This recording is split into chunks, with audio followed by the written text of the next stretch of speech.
For as long as humans have fixated on the concept of death, so too have they upon overcoming it.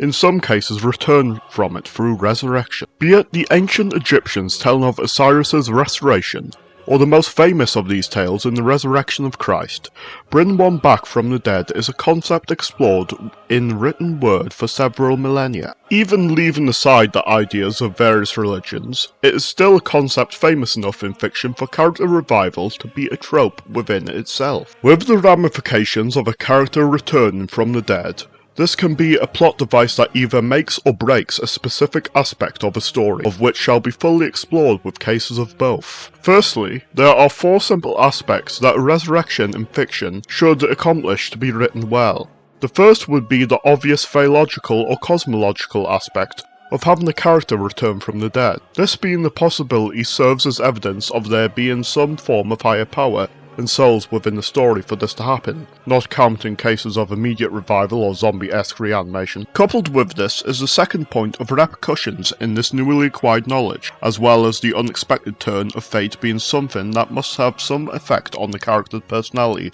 or thought process in knowing what lies beyond the mortal life, as well as perhaps for there to be some consequence beyond the internal for bringing someone back from death. The third aspect is also the mechanics involved in how the story's resurrections work. There must be some level of exclusivity to such revivals in how often or who can benefit from them for the idea of death to still have any meaning. Many use Dragon Ball's titular plot device as an example of how ignoring these can go wrong, but those cynically saying, "Who cares if a character died, just use Dragon Balls," seem to forget Toriyama had enough common sense to provide such limitations to Earth's Dragon Balls, not being capable of bringing someone back to life twice, and a large group of people needing to be revived within the year of their untimely death. It's only by the time of the Majin Buu arc that the Namekian Dragon Balls lack any sort of limitation in revival beyond natural deaths, and that can be given somewhat of a pass in still making sense, and only being used once in the series' original run, showing one of the reasons why the franchise should have gone no further than the end of the manga. Finally,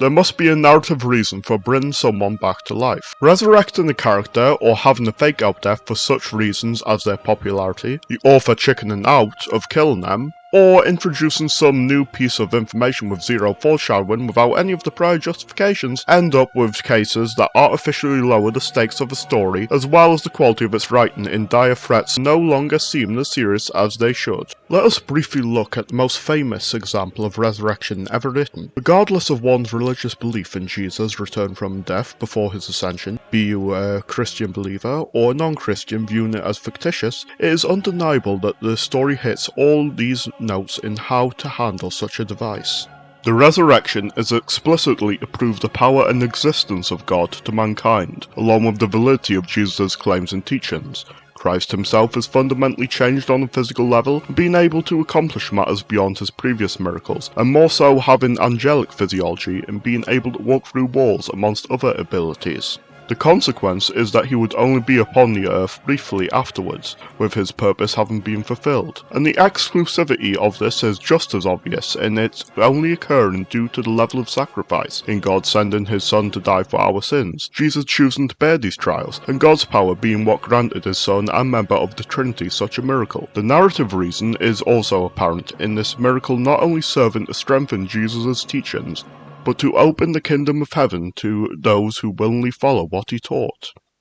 It seems fairly obvious why, regardless of its religious value, the resurrection of Christ persists as such a powerful story to countless people for nearly 2 millennia. Bringing things far more modern, however, there is a resurrection story within modern media seen by millions of people which failed on almost every level. Game of Thrones was a cultural phenomenon as it was airing until its final season's embarrassing level of terrible writing and sheer lack of logic caused the only points of discussion beyond waiting for the winds of winter to save the books from irrelevance being how awful the final season was. The show's poor quality was nothing new, however, with the series having gone downhill with each season starting with season 5, with such asinine plotlines as the irrational character decisions of the Dawn story, Littlefinger losing all common sense in giving Sansa to the Boltons, and the character assassination of Stannis in him burning Shireen being the most fatal wounds the series had at that point. Season 6 fared no better, especially with the absurd plot armor and conveniences in the Arya storyline, and one major aspect of the season's lack of quality is the resurrection of Jon Snow.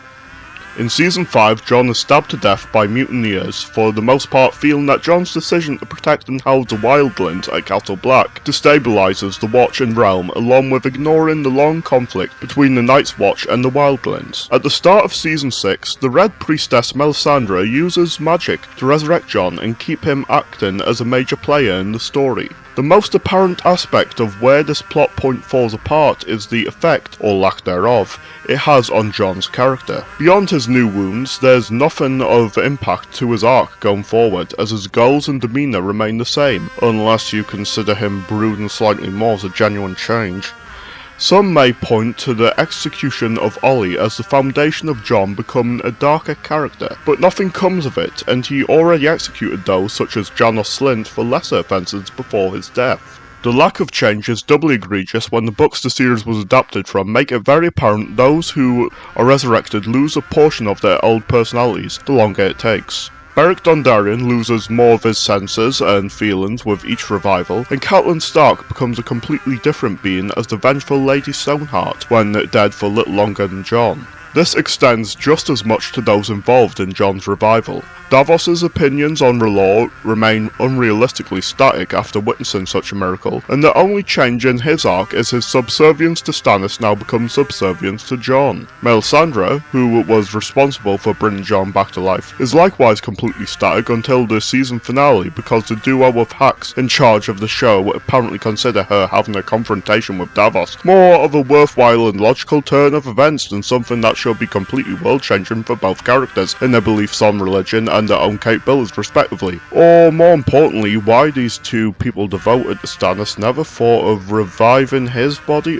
with this magic? The cosmological aspect of it is also a big nothing. Jon later reveals to Melisandre that he felt absolutely nothing when dead. This seems very contradictory as the ability to have brought him back to life beyond simple reanimation shows that there must be some type of soul or afterlife involved. Having this somewhat atheistic or nihilistic take on the afterlife makes little sense when bringing someone back from dead through the teachings of a specific god. The narrative necessity of bringing Jon back at first seems to be the closest in which Jon's revival comes to being adequately done, but even this falls apart when looking at what he accomplished afterwards. His role at the Battle of the Bastards? He acts as a distraction for the Knights of the Vale to gain the decisive edge. His part in the Long Night against the threat that his arc had been tied to ever since he joined the Night's Watch? Shouting at an undead dragon while Arya takes all the glory. The only major decision in Jon's post-revival arc is in killing Daenerys, but even this is far from a role that only he could accomplish. Varys' attempts to stop a suddenly insane Daenerys may have gone better without him discussing it with Jon out in the open, and Tyrion could have very well taken a more drastic rebuttal than openly disagreeing with his queen with nobody else to stop her. Check out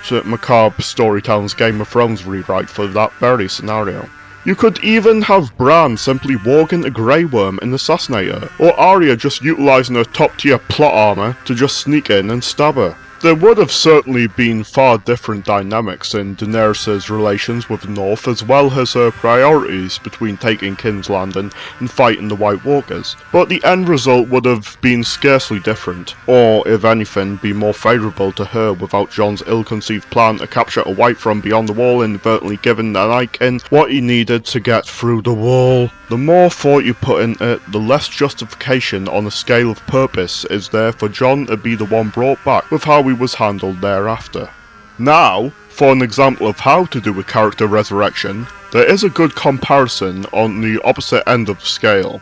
Most would point to Gandalf due to being the example from the best fantasy work which inspired A Song of Ice and Fire, as well as being quite ironic in his revival being George R.R. Martin's main complaint of The Lord of the Rings. With such things as him shedding his happy and relaxed demeanour for a sterner role as military commander and divine messenger fitting of the Maya Olorin, brought back for a purpose by Iluvatar, the wisdom of death he shares with Pippin, as well as the depth of which Tolkien weaves his theological understanding into Gandalf's character. At this point, however, pointing out the superiority of The Lord of the Rings to Game of Thrones is the same as informing someone that 2 + 2 = 4, and Tolkien's masterpiece needs no explanation of ours to justify its quality, though this video by Pilgrim's Past does an excellent job with both. Tolkien's work does need protecting from destructive usurpers intent on dismantling every aspect of his work's quality and cultural significance, but that's a topic many have already covered.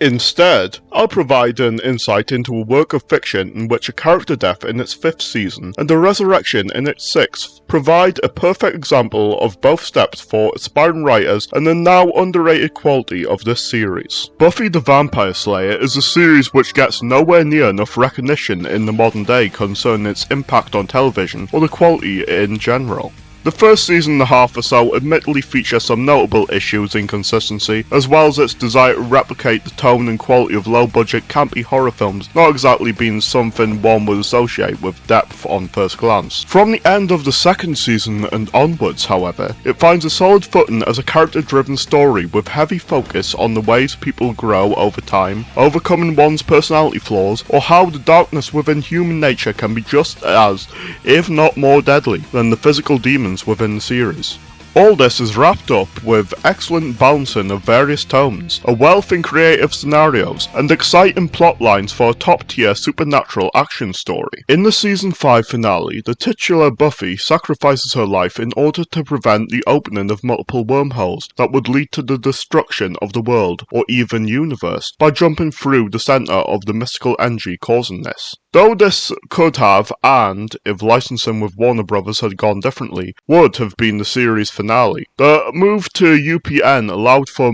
another 2 seasons and the big question of how to continue a series with its titular lead dead, which was answered expertly. Though this wasn't the series' first take on Resurrection, with Angel having been brought back to life in Season 3, it stands as the most in-depth example of it. As to be expected, Buffy is brought back to life through a ritual conducted by her friend Willow. She is able to perform this ritual through the use of an Urn of Osiris, which is destroyed midway through the ritual by a rampaging demon. The limitations and lack of removing tension from later conflicts having already been given more thought in a few scenes than Game of Thrones did in its entirety. The consequences are then delivered upon both during and after Season 6's opening 2-parter, with not only Buffy being so disorientated after having to break out of her own grave and realising she's in the mortal realm again, to the point that she struggles against opponents she'd usually easily defeat, but also through the usage of the magic spell coming at the price of creating a demon through the process of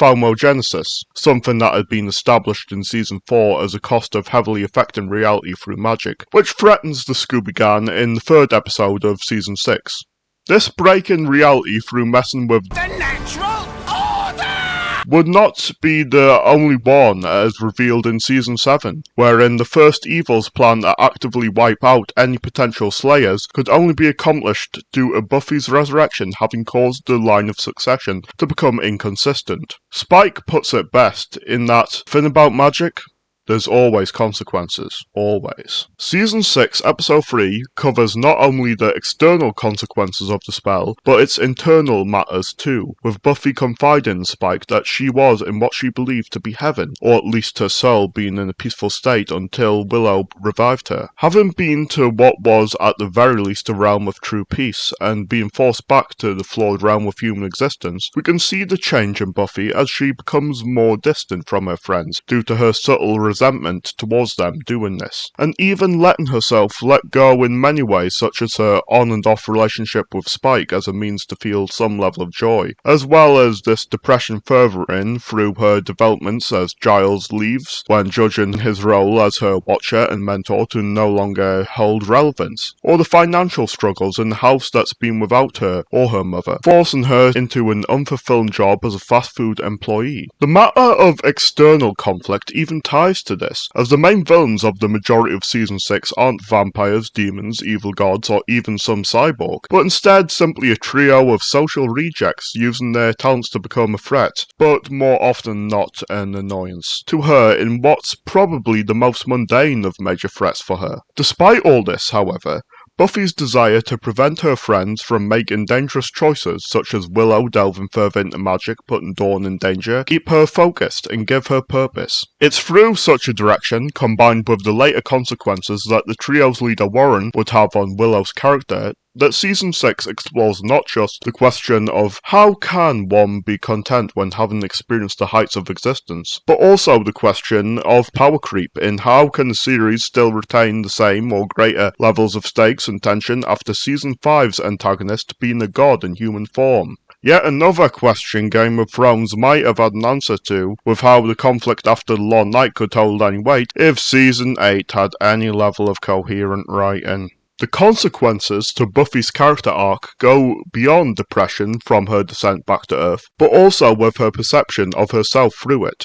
When Spike is able to hit her without his microchip preventing him from assaulting humans activating due to the unique mystical circumstances surrounding her, Buffy is forced to consider that her being alive is truly unnatural, or even that she may truly not be as she was. The most important and truly disturbing aspect of this, though, is her using it as a rationale for why she has made such self-destructive choices as being with Spike, or thinking more pragmatically from there on as opposed to placing her friend above the fate of the world, even later in Season 7, partially due to realising the bigger picture on some matters after being taken from heaven. This makes Tara's discovery later in Season 6 that Buffy's body, mind and soul are no different than before her death truly a moment of tragedy, as Buffy is forced to accept her decisions were purely her own, rather than the mystical idiosyncrasies of her taking away culpability. What is, in reality, not a profound external change has resulted in profound internal revelations, as opposed to Jon Snow's only change internal or external